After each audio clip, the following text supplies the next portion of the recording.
continuamos con la serie de conferencias nacionales con motivo del festejo de la Academia Mexicana de Derecho Juan Velázquez. Y hoy tenemos a un extraordinario jurista, pero uno de mis muy buenos amigos, uno de mis grandes amigos que no podía faltar a este congreso, que es miembro distinguido, tiene su designación de la Academia Mexicana de Derecho, mi amigo el doctor Carlos Daza. Carlos, pues la verdad que gusto que estés en la fiesta de la Academia, tu academia, tú como un miembro importante de nuestro activo humano.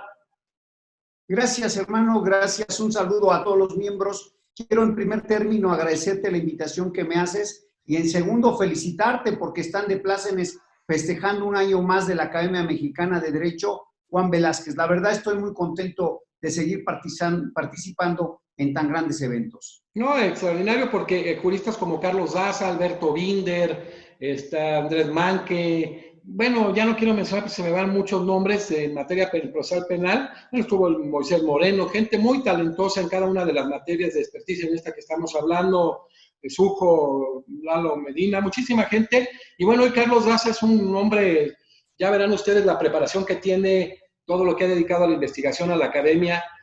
Pues el doctor Carlos Daza tiene doctorados en la Universidad Nacional Autónoma de México, en la Universidad de Sevilla y en la Universidad de Salamanca.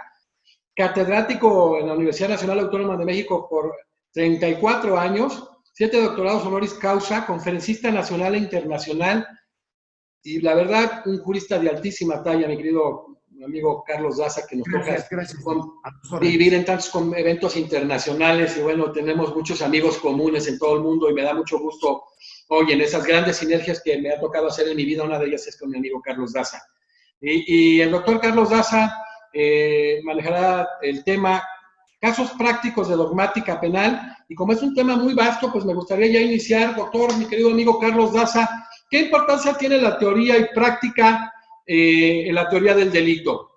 Creo yo que lo que ha venido a cambiar la estructura sistemática de la teoría del delito en los últimos 100 años ha sido precisamente los casos prácticos. Fíjate que se habla mucho de que causalismo, finalismo y funcionalismo, pero al analizar la estructura sistemática de estos grandes planteamientos y que han cambiado en la estructura sistemática en muchos países, el común denominador que pude observar que el método científico es el que ha venido al traste para poder estar cambiando.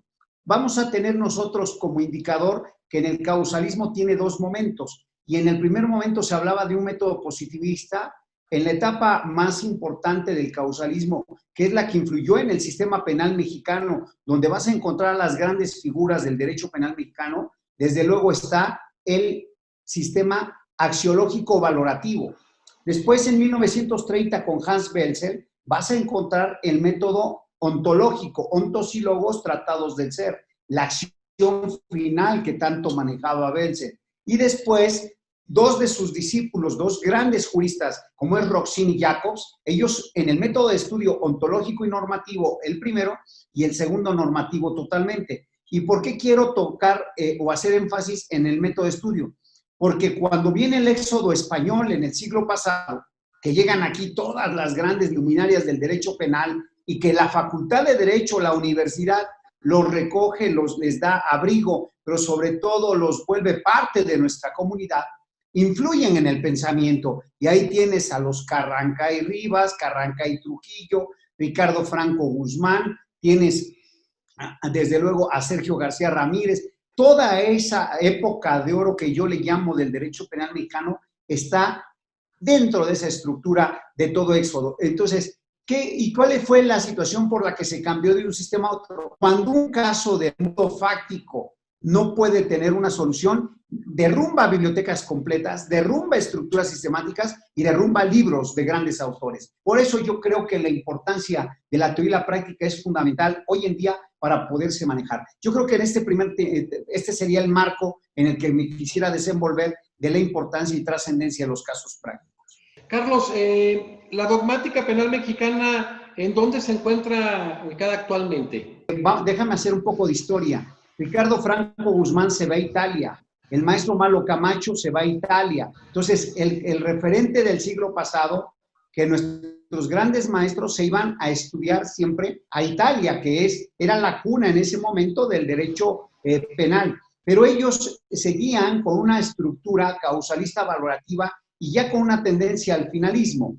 Después viene Moisés Moreno, que lo acabas de mencionar, que yo lo puedo señalar como el primer mexicano que logra estar en Bonn, Alemania, y se doctora en Alemania. Y entonces, a partir de esto abre una brecha importantísima de grandes juristas. Y entonces ya vienen los maestros en los que me puedo incluir por la generación, por la edad, que fuimos a estudiar a Europa y que estuvimos algunos en Sevilla y en Salamanca, otra camada en la Complutense de Madrid, después otros en la Autónoma de Madrid y posteriormente en Barcelona con Santiago Mir y toda esta gran escuela. Esto yo creo que enriqueció, y cuando viene la reforma de 1993, que te recordarás del cuerpo del delito hacia elementos del tipo, y esa gran discusión dogmática de esa época que afirmo, lideraba el maestro Moisés Moreno con esa capacidad y ese gran desarrollo dogmático,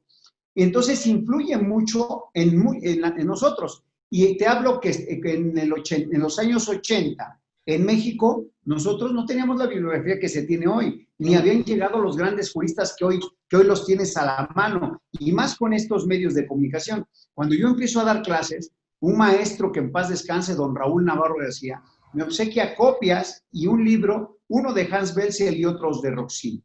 Y esto es como yo empiezo a dar la cátedra sobre el funcionalismo. Yo le llamé en esa época, porque mi tesis doctoral, la primera que realizo en la UNAM, le llamé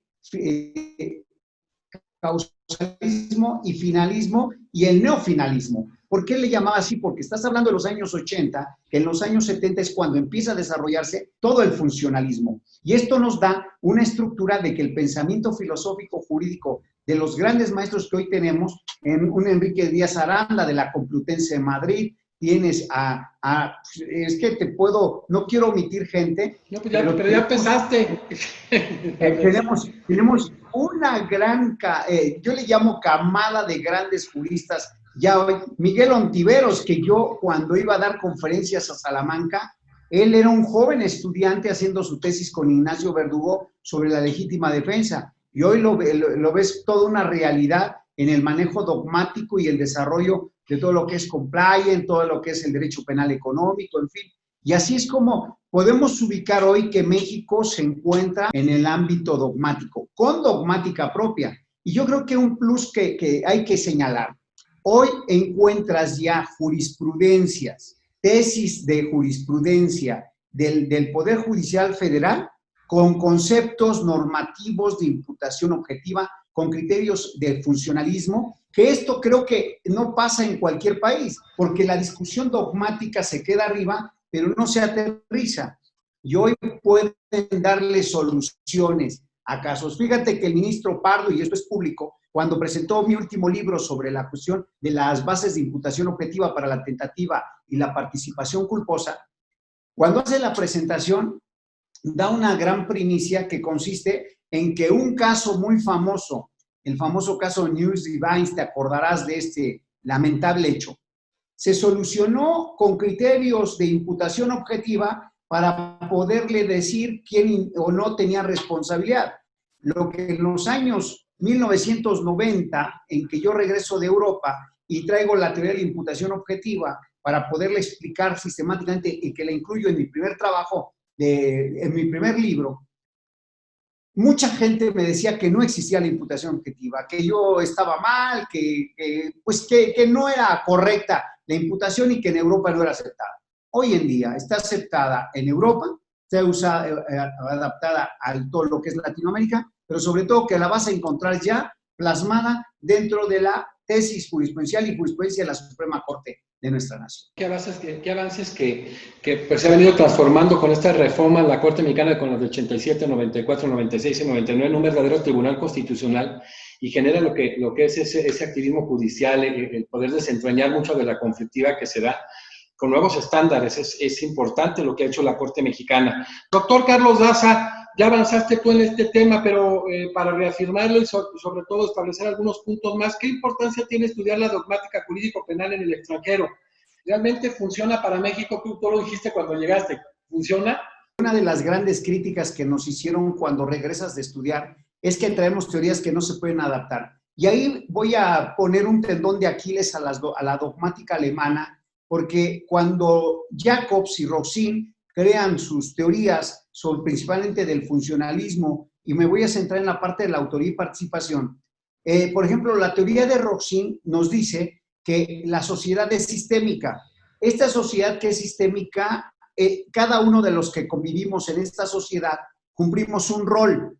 Ese rol da una contraprestación y eso hace que puedas estar viviendo dentro de esta estructura. Cuando tú lo llevas a la práctica, y muchos me decían, a ver, ve y explícaselos a las bandas de delincuentes que están en ciertas partes de la Ciudad de México, o ve y platícaselos a los grandes cárteles de la droga. Y entonces viene una situación de decir, vale, sí funciona la teoría alemana para una sociedad totalmente diferente e inclusive bajo una estructura religiosa diferente. Elio de Morali era fundamental para las estructuras inclusive dogmáticas y decía, ¿por qué en Italia puede funcionar y se daba el finalismo? Precisamente porque son católicos, pero los alemanes son protestantes y luego México tiene una cuestión católica. Fíjate lo interesante de esta reflexión, católica, guadalupana, cristiano. Y entonces, bajo esta tesitura, puede o no aceptarse unas teorías derivado hasta de su propia formación estructural de fe de las personas. Yo lo que creo y lo que es mi punto de vista y mi participación aquí es en este sentido. Yo creo que tenemos que tomar esas teorías, pero ver lo que nos sirve y adaptarla a nuestra realidad social. Si no la adaptamos a nuestra realidad social, esto no va a funcionar. Fíjate bien, te voy a hablar del Código Nacional de Procedimientos Penales. En el año 2000 fuimos los pioneros porque trabajamos para el presidente de la República haciendo el Código Penal. El código se le entregó después de 2 años en que se trabajó por todas las instituciones federales y nosotros como asesores. Fox la presentó al Congreso y se fue a un cajón y ahí se quedó congelada. Viene toda la reestructuración y se crea un Código Nacional de Procedimientos Penales. ¿Y por qué hago referencia al código? Porque si te das cuenta, es totalmente diferente al sistema tradicional que tú y yo hemos vivido y que hemos litigado y que hemos llevado asuntos durante toda nuestra vida.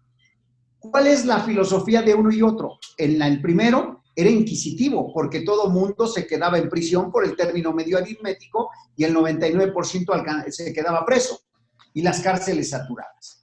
Después viene la película Presunto Inocente y saca a la luz toda una problemática y una realidad de lo que era el procedimiento.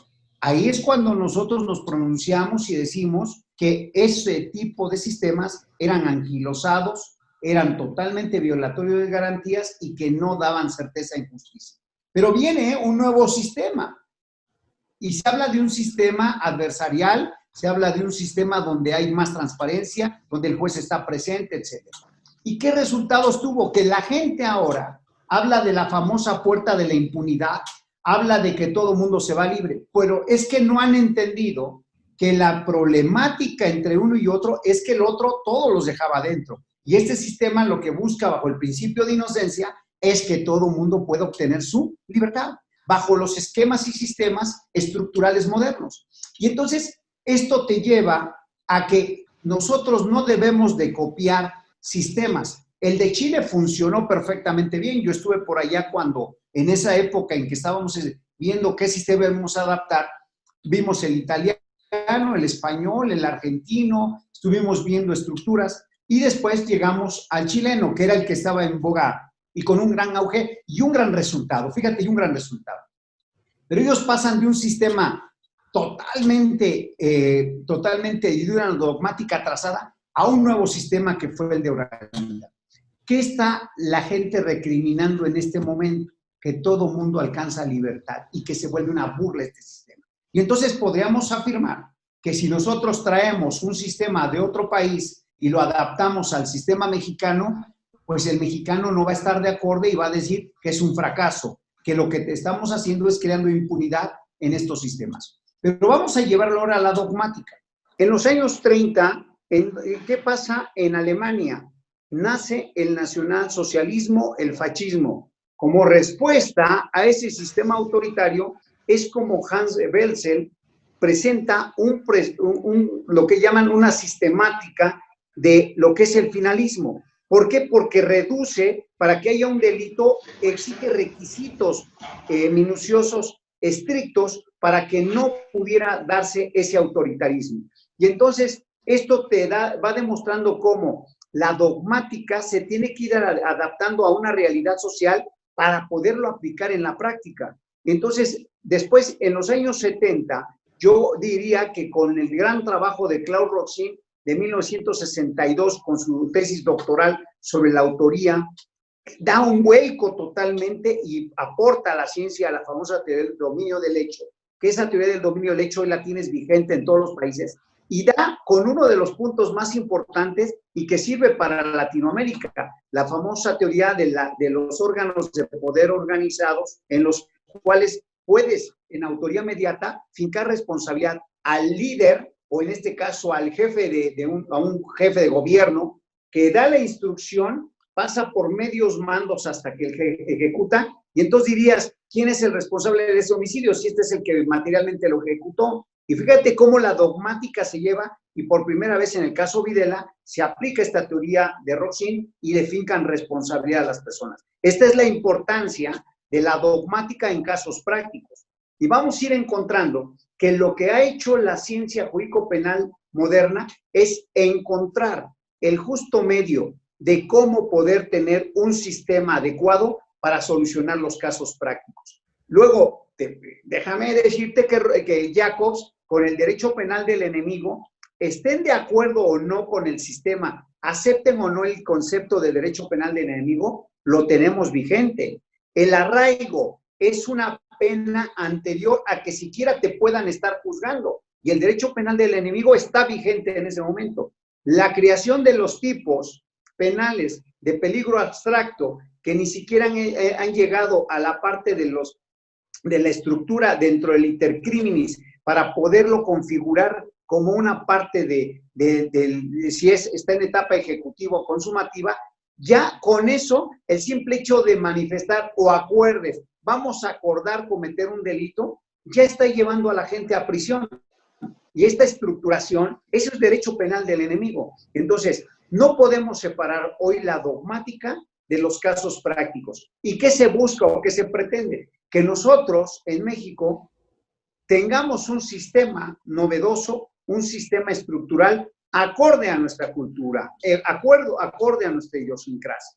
Por ello, cuando yo he traído alguna postura, que en este momento la que aporté en los últimos 2 años, es que, por ejemplo, en los tipos culposos, todos los tipos que se manejan son de naturaleza dolosa, es decir, es doloso o culposo. Y en los delitos culposos estaban dejando fuera la tentativa, la participación y también la coautoría. Yo he sostenido que deja impune muchos casos, y te pongo 2 ejemplos. Si, por ejemplo, si una persona va en el carro y una joven muy guapa va al lado de él y le dice, si tú le ganas al carro que va corriendo junto a ti y le ganas de aquí al semáforo, te voy a dar un regalo muy bonito y te voy a hacer algo que te va a hacer sentir muy bien. El hombre acelera, choca y mata a una persona. ¿A quién sanciona el derecho penal? Al conductor, porque la culpa es unitaria, no hay formas de autoría. Pero no se dan en cuenta que la chica fue inductora a título culposo de ese hecho. Y entonces estas son las novedades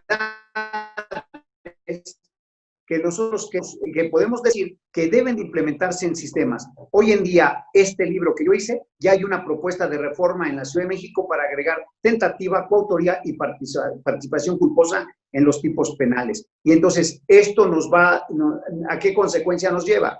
A una solamente, que nosotros tenemos que ir adaptando a esta realidad y a los casos prácticos la dogmática. De ahí la trascendencia de la teoría y praxis en todos los casos. Y, por ejemplo, yo me acuerdo que don Fernando Castellanos Tena, que tú lo conociste, el gran maestro don Fernando, que aunque muchos han criticado hoy su libro, pues ese libro nada más tiene más de 60 ediciones y se vendían más de 100,000 libros por año. Entonces, ¿por qué lo vendí y por qué si decían que era un sistema anquilosado? Todos hemos leído ahí.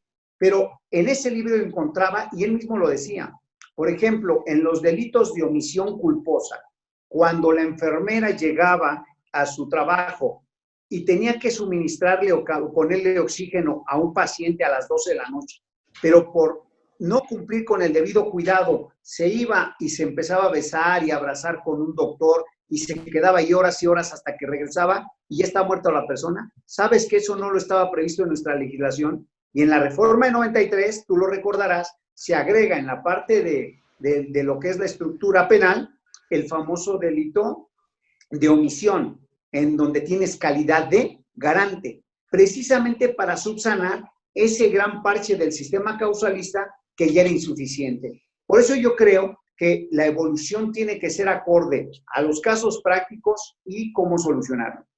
Nada más te pongo otro ejemplo. En el caso de Sofía Vergara tenía un novio, termina con él y se casa con otro joven. Pero ellos habían puesto el óvulo y el esperma para fecundar y dijeron, en algún momento más adelante vamos a tener hijos. Cuando él ya no se casa con esta persona, sino con otro, el sujeto que era el exnovio quiere ir, más bien va y dice que quiere fecundar en un vientre alquilado ese óvulo y ese esperma. ¿Y sabes qué le dicen? No, permíteme, no puedes hacerlo porque tienen que ser las dos partes las que tienen que dar.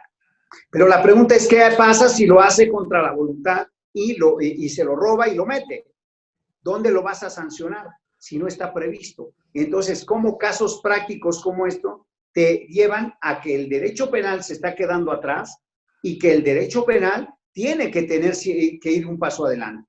Y ahí otra de las contestaciones dogmáticas, para centrarme en la parte de los casos prácticos y la dogmática, lo da mucho el gran sistema del funcionalismo.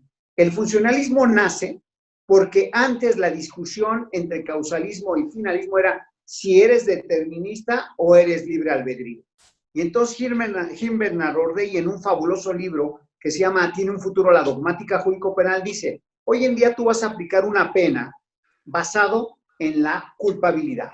La culpabilidad en el libre albedrío. Y si el libre albedrío no lo demuestras en un proceso, ¿qué nos queda para la aplicación de la pena? Y entonces él se dice, tiene un futuro la dogmática jurídico-penal. Fíjate qué interesante planteamiento, porque ahí puede derrumbar toda esta estructuración. Entonces, bajo ese esquema, es que nosotros, y me incluyo yo, en que hemos buscado un sistema que brinde seguridad jurídica, primero. Segundo, que solucione los casos prácticos. Hoy no podemos con un causalismo, la causa de la causa es la causa de lo causado. Con principios que se manejaron tradicionalmente. No podemos solucionar muchos de los casos de la vida práctica. Y hemos visto cómo gente se queda en prisión años por un sistema inadecuado de dogmática. Te pongo un solo ejemplo para que veas cómo es importante la práctica y la teoría. Claro. Un sujeto empuja ligeramente a una persona que llevaba 5 días bebiendo porque molestó a su novia. Ligeramente lo empuja, no lo golpea, sino le dice, cálmate. El sujeto se va hacia atrás, cae sentado, se broncoaspira y muere. La problemática es, si nos vamos al sistema tradicional, si yo suprimo mentalmente la conducta de A, que era recargar la mano en B, si yo suprimo mentalmente la conducta A, no se hubiera producido el resultado muerte de B, y entonces le meterías una pena de muerte, una condena por muerte a este sujeto, cuando en realidad la pregunta es, ¿su conducta fue suficiente? O, si te vas a la teoría del funcionalismo, dirías, hubo una autopuesta en peligro por el estado etílico del sujeto que, si lo hubieran empujado o no, con que se sentara, con que se acostara por el estado etílico, iba a fallecer. Y entonces hay una autopuesta en peligro, o como yo le llamo, imputación a la víctima, y excluyes y no le es objetivamente imputable ese resultado. Ve la importancia y trascendencia de que en los casos prácticos influya la dogmática y que se aplique la dogmática moderna. Por eso hoy creo yo que el gran alivio para los casos prácticos es que se haya implementado un sistema normativo, porque el sistema normativo es más confiable, es un sistema estructurado precisamente para brindar y con criterios normativos puede solucionar. No como los criterios de causa-efecto, en que yo decía, A dispara sobre B, le da en la cabeza y lo mata. Bueno, ese era un sistema tradicional de decirlo, sí, eso se ve tan sencillo, pero los casos en los cuales que a un señor le amagan con una pistola y del susto le da un infarto y muere, la pregunta es, demuéstrame que mi acción fue relevante para la función del Estado y por qué él murió y los otros que estaban viendo no murieron. Y entonces ahí tienes ya un problema de nexo causal que no lo puedes solucionar desde mi punto de vista más que con una teoría netamente normativa. Ve lo interesante y trascendente de cómo esta teoría del funcionalismo nos brinda mayor seguridad jurídica, pero sobre todo estructura y fundamenta mejor la procuración y administración de justicia. El tema de la dogmática jurídico-penal y que, bueno, como tú dijiste, generaciones que se han forjado con gran complicación de estar en Italia, en España, como es tu caso, y ahora pues lo que tiene aplicación precisamente en el derecho penal mexicano. Entonces, Carlos, incluso tú valorabas temas sobre los estándares de derecho internacional de derechos humanos cuando hablabas del arraigo, ¿no? Del derecho penal del enemigo. Cómo está claramente contraviniendo los contenidos del 7.5, del 8.1, del 22 de la Convención Americana sobre Derechos Humanos, e impera, o sea, no tiene la más mínima justificación de existencia, va contra los estándares del derecho internacional de derechos humanos, y qué bueno que haya gente como tú que ha profundizado en el tema de la dogmática penal, porque hoy más que nunca se tiene que manejar, para no generar, sobre todo, un estado de policía, sino un estado de derecho. Doctor Carlos Daza, ¿qué temas de dogmática han sufrido cambios así muy trascendentes que repercuten en casos prácticos? Fíjate que yo creo que el primer punto es el punto de partida a esta pregunta sería que desde nuestra perspectiva eliminamos el primer elemento que es la conducta o la acción, como le llaman otros, y nosotros empezamos por el primer elemento de la teoría del delito, que es la tipicidad. ¿Por qué nosotros no empezamos por la conducta? Porque tú no puedes estudiar la conducta antes de la tipicidad, porque es prejurídico. A mí no me importa de un homicida si se bañó, si se desayunó. Esas conductas no tienen relevancia para el derecho. ¿Cuál es la conducta relevante para el derecho? Pues desde luego, en el momento en que él dispara, acciona su arma, le da en la cabeza y lo mata, automáticamente se une el mundo fáctico con el normativo, y eso se llama tipicidad. Ese yo creo que sería el primer punto relevante. Luego, en la parte de la antijuricidad, se ha hecho una valoración, y hoy lo tenemos en todos los medios, lo que pasó en Estados Unidos, cómo Estados Unidos, cuando habla de defensa legítima, ellos tienen una legítima defensa muy amplia, estructurada sistemáticamente para defensa de sus policías. Ante el mínimo riesgo pueden matar a una persona. ¿Viste el hecho tan lamentable de que 7, 8 minutos le pongan en el cuello a una persona la rodilla? Ahí hay dolo eventual de matar y quitémonos de problemas. No necesitas ser tan experto en dogmática para decir que si el sujeto previó como posible matarlo, recargando todo su cuerpo en el cuello y en las vértebras, donde es un lugar mortal, pues es evidente que quería matar y por lo tanto hay un dolo eventual. Y ahí es donde entra la estructura de lo que hoy conocemos, que el dolo eventual relacionado con las causas de licitud y relacionado con toda la estructura dogmática, se basa en un sistema psicologista, en donde tanto el dolo como la culpa prevés como posible resultado, nada más que en la culpa abrigas que no suceda. En cambio, en el dolo eventual, tú prevés como posible resultado y aceptas el resultado en caso de que se dé.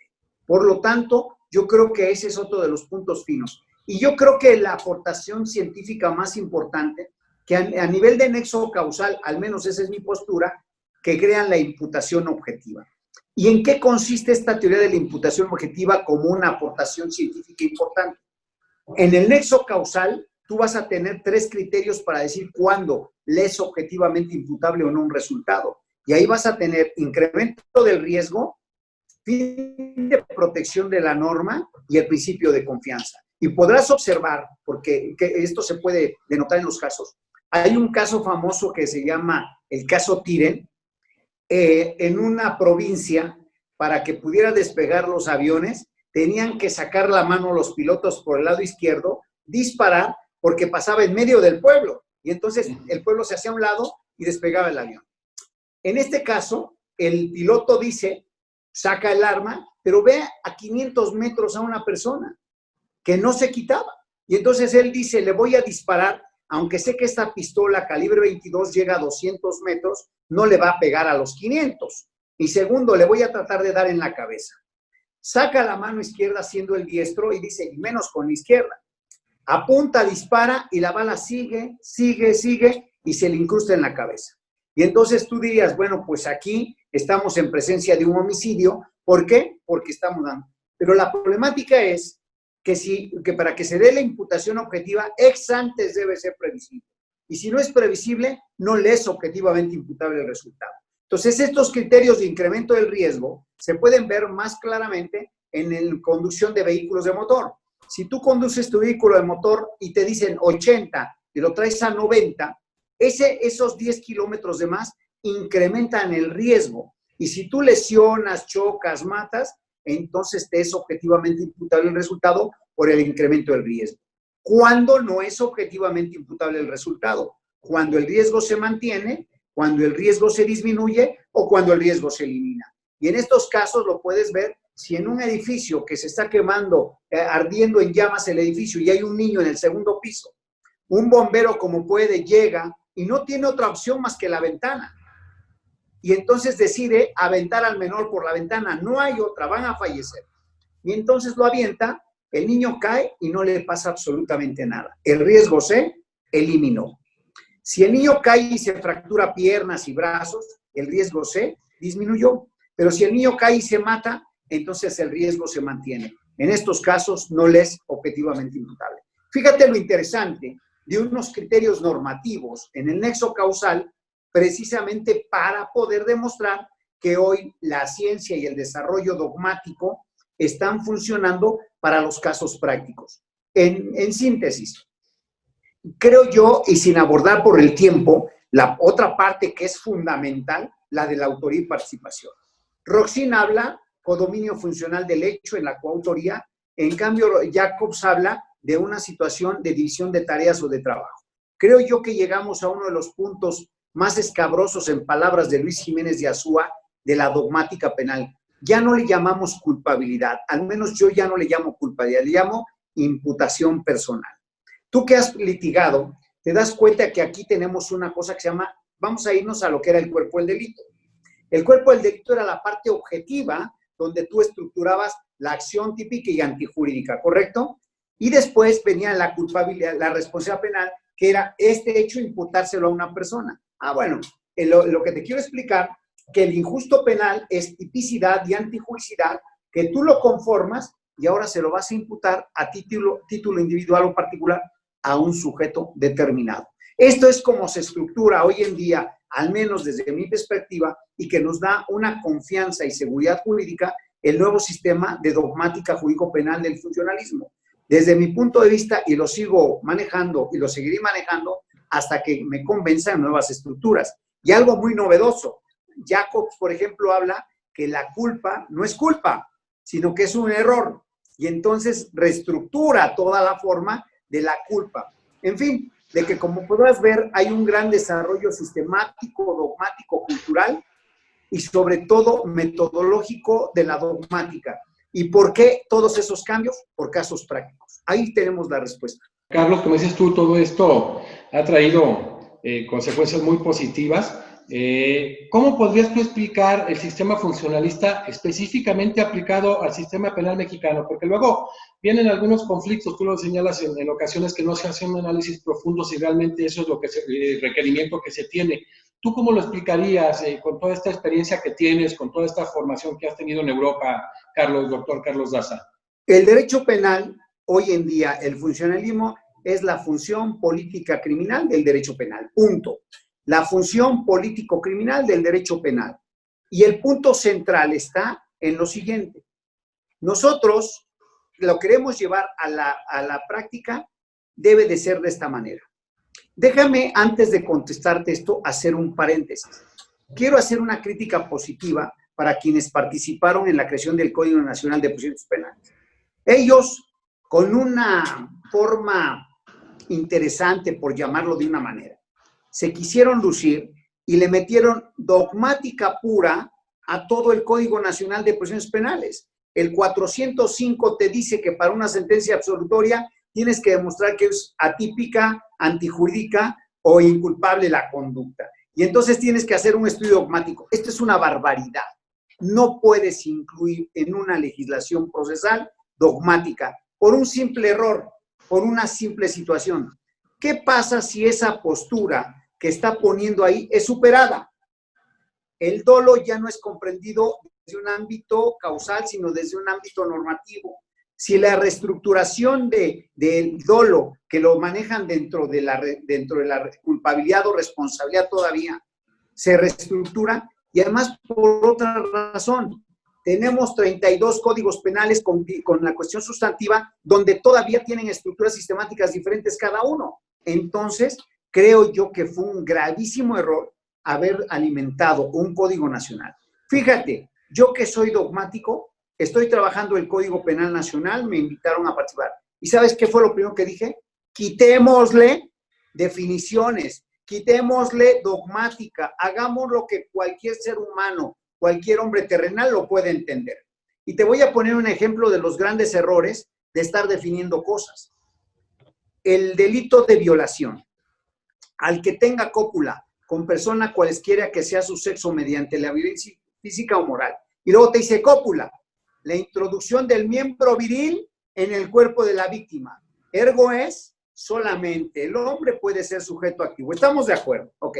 ¿Y qué ha pasado en la práctica? Ahí está el caso práctico. 5 sujetos secuestran a un joven y obligan a que el joven penetre a uno de ellos. Es decir, ¿quién penetró? El pasivo al activo.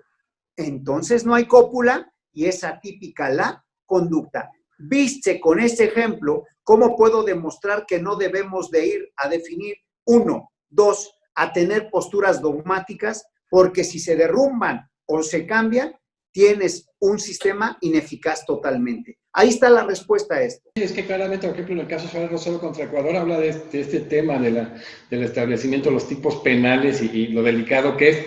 Carlos, hablaste tú precisamente de este Código Penal único. Estás participando. Así es.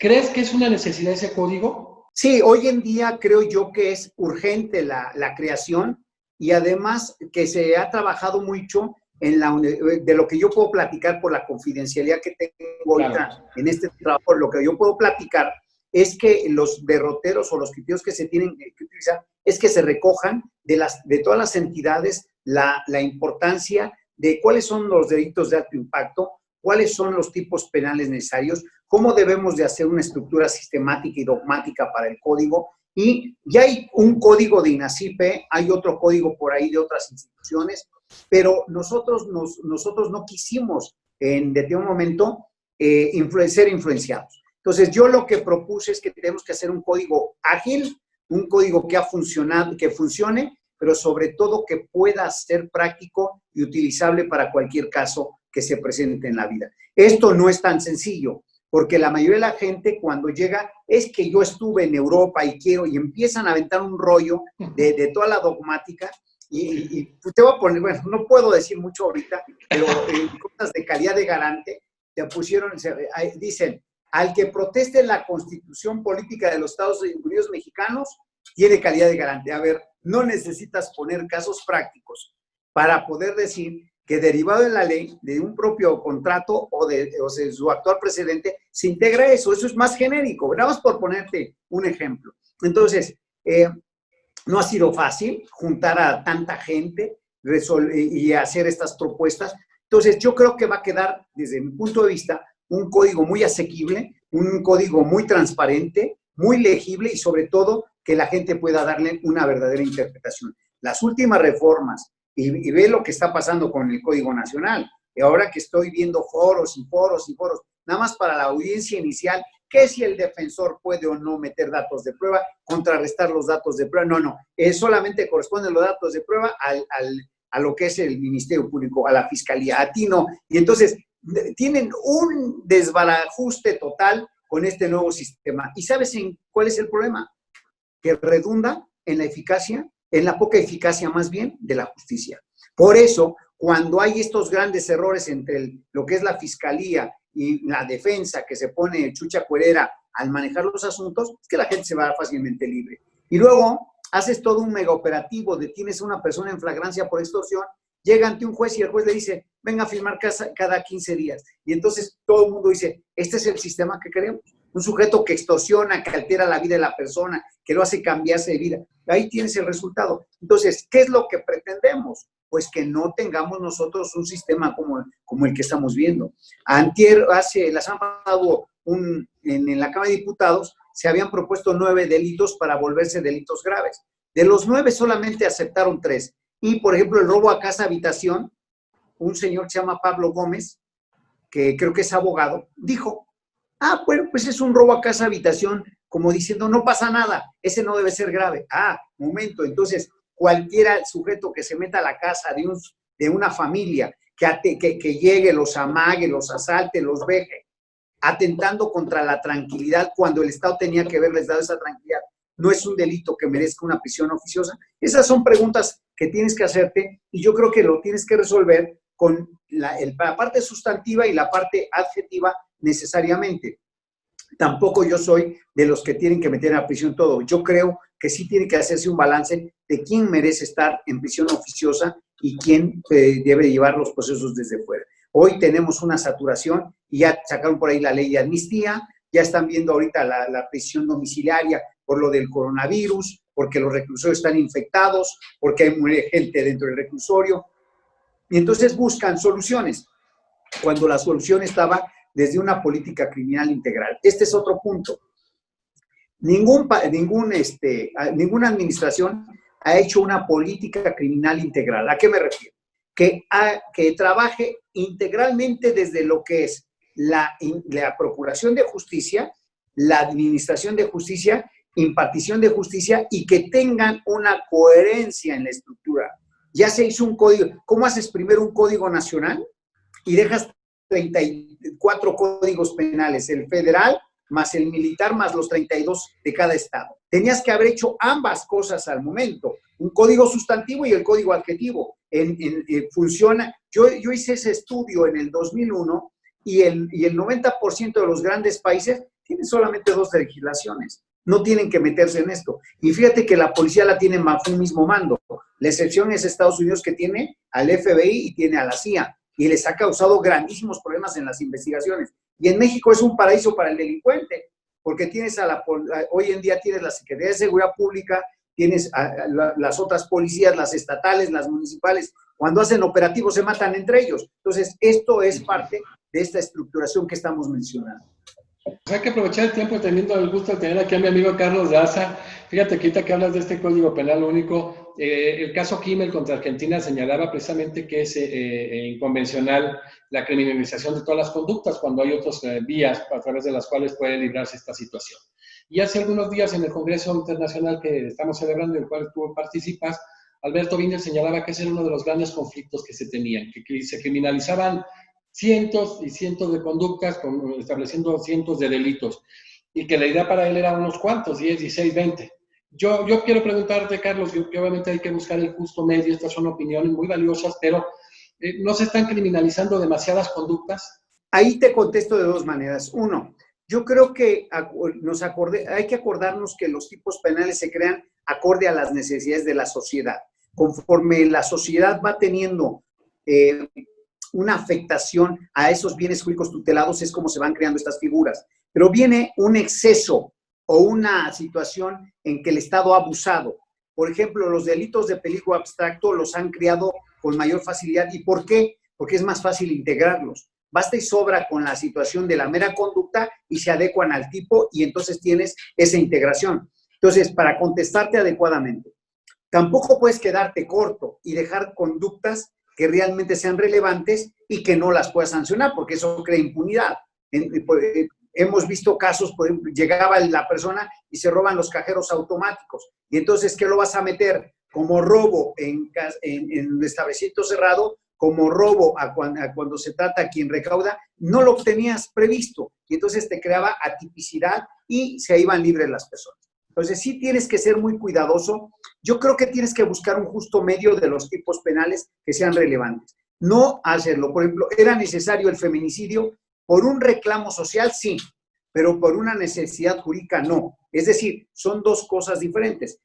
Tú pudiste haber manejado el feminicidio simplemente como una forma de agravación cuando se trata de género, dentro del mismo homicidio, y te daba la misma eficacia. Cuando se crea el feminicidio, crean todo un monstruo que no te define qué es el feminicidio, sino que te dice por referencias o por ciertos lugares que porque se expone el cuerpo, que porque se fue esto, pero no te está diciendo qué es. Entonces, es donde falta la técnica legislativa para la creación de los tipos penales. Creo yo que el derecho penal debe de ser la última ratio. Esto es fundamental.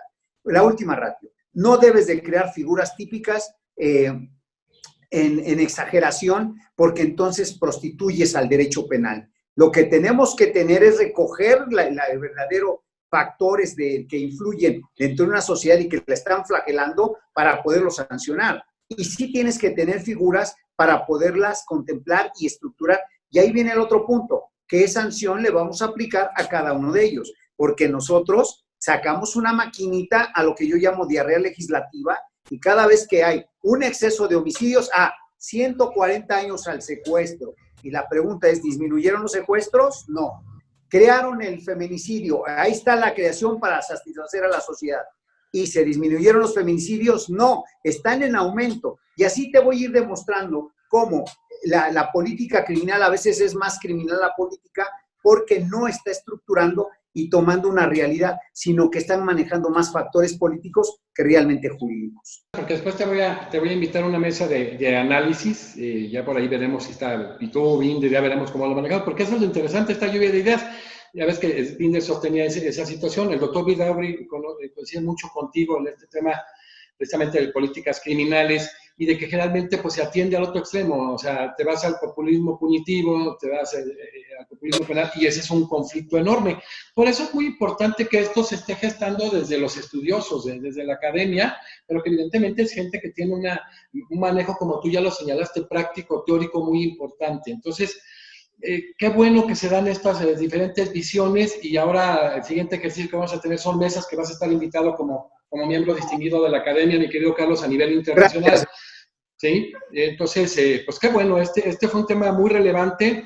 Ya después que se avance con relación a esto y puedas tener la posibilidad, pues platicar este Código Penal Único a fondo, lo abordó levemente también el doctor Moisés Moreno Hernández. Y reitero, pues el doctor Carlos Daza estará en una mesa de análisis iberoamericana, pronto también apoyándonos en estos temas de dogmática penal. Y de verdad, Carlos, sabes el aprecio que te tengo, el respeto que tengo a tu trabajo, a todo lo que has venido gestando desde la academia, todo lo que has contribuido desde hace mucho tiempo, y me da mucho gusto que hoy se entienda que la gente que conoce este tema, que ha profundizado en el tema, que ha tenido sobre todo esa experiencia y que hoy tiene el expertise, pueda estar en estos grandes contenidos, generando contenidos en la norma, porque esta diarrea legislativa, este populismo punitivo, nos está llevando a conflictos muy graves. Y el tema también de que no se definan los tipos penales y que den ese margen precisamente de error, independientemente si se justifica o no la existencia, pues generan sobre todo la gran posibilidad de la impunidad. Entonces, yo creo que lo importante es estar en los estándares interamericanos, en este sistema interamericano de derechos humanos. Y hoy me dio mucho gusto recibirte, Carlos, en la fiesta de la Academia Mexicana de Derecho, de la cual eres un miembro distinguido, por lo cual también es tu fiesta, mi querido doctor Carlos Daza. Gracias, querido hermano.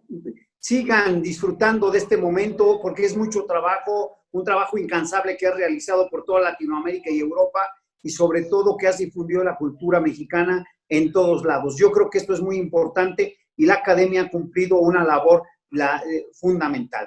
El poder llevar a todos lados lo que es la ciencia jurídica en toda su plenitud. Realmente te felicito. Felicito a todos los miembros de la academia y me honro de ser parte de esta magnífica organización.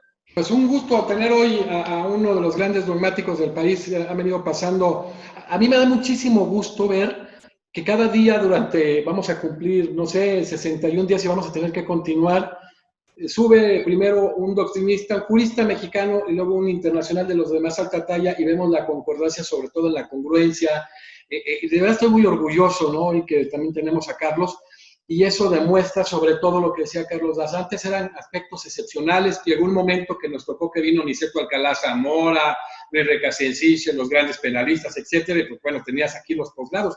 Pero hoy en día, con estos ejercicios de grandes juristas que han estado en Europa, de este intercambio de ideas, de esta dialéctica jurídica, pues nos encontramos con que la talla de los juristas mexicanos está a los mayores estándares a nivel internacional, no solamente en la región, sino a nivel Europa y América. Así es de que hoy nos felicitamos a mi amigo el doctor Carlos Daza por esta extraordinaria conferencia, Casos Prácticos de Dogmática Penal. Carlos Daza, que entre otras muchas cosas es un conferencista internacional de altísima talla, ha estado formando parte de grandes estructuras internacionales de abogados penalistas en todo el mundo y tiene un nivel de docencia en la principal casa de estudios no de México, yo diría que de América Latina, junto con algunas otras, la Universidad de Buenos Aires, en caso concreto de la Universidad Nacional Autónoma de México. Muchas gracias, Carlos, te despedimos con mucho gusto, momentáneamente, porque el siguiente mes estaremos trabajando para formar